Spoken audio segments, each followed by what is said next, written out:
You're listening to the DVD Fever Show, and we've just got time for one more review this week. It's Cloud Atlas, which is well worth 3 hours of your time at the cinema.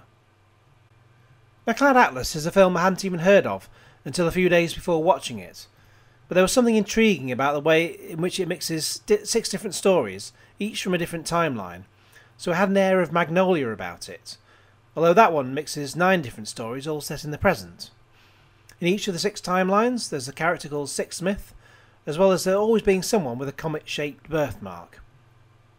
The film takes you through all 6 timelines, in order, before seemingly pick and mixing between them in a way which does actually work, starting with the Pacific Islands, 1849, where Adam Ewing, Jim Sturgis, encounters a slave, David Ghazi, and then off to Cambridge, 1936, where musician Jim Broadbent dictates compositions to Ben Whishaw, before moving on to San Francisco, 1973, where Halle Berry plays Louisa Ray, a journalist for Spyglass magazine.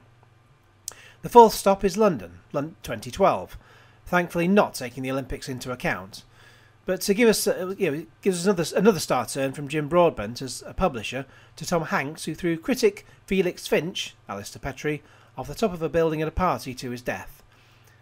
Now, Tom Hanks plays Dermot, a rather odd character, whose book is suddenly basically made to sell aplenty, although it did nothing for his freedom as it put him in jail.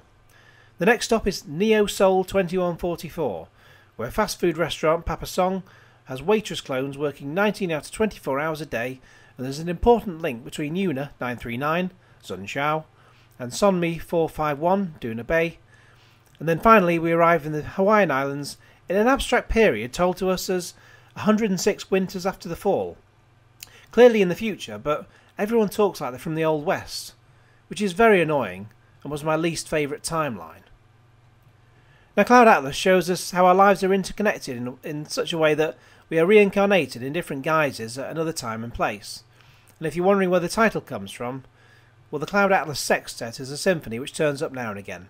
Yeah, that's about it. At nearly 3 hours and, feeling at times like a lot of randomness thrown together for the sake of it, I ended up enjoying this a lot more than I thought I would, getting into it more as it went on. And I understand this comes from a supposedly unfilmable novel, and as someone who never reads books and just waits for the films, I think it's best just to watch Cloud Atlas and take it at face value without trying to understand it fully. It's also amusing to try and spot the actor behind the makeup, and while most of the key cast play several roles, one in each period, in many cases I can promise that you'll never work out all of them in all of their guises. Unless you look at the cast list first, of course. There's no getting away from the fact, however, that it is a long film and it does feel like 3 hours, but it's never boring, nor does it feel overlong, which is a great plus after some recent films that run at that, they run at a great length and for which there must be a great 2-hour movie trying to escape. These include Django Unchained, Zero Dark 30, Flight, and The Hobbit: An Unexpected Journey. But overall, for this film, Cloud Atlas, I give it 8 out of 10.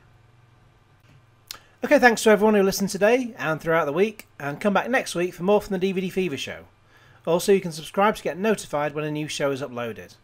And don't forget to hear previous episodes from the show, just go to dvdfever.co.uk and click on podcasts. Until next week, I'm going to play out with one more song, and it's a second great new track from David Bowie, whose album The Next Day came out on Monday. And it's The Stars Are Out Tonight.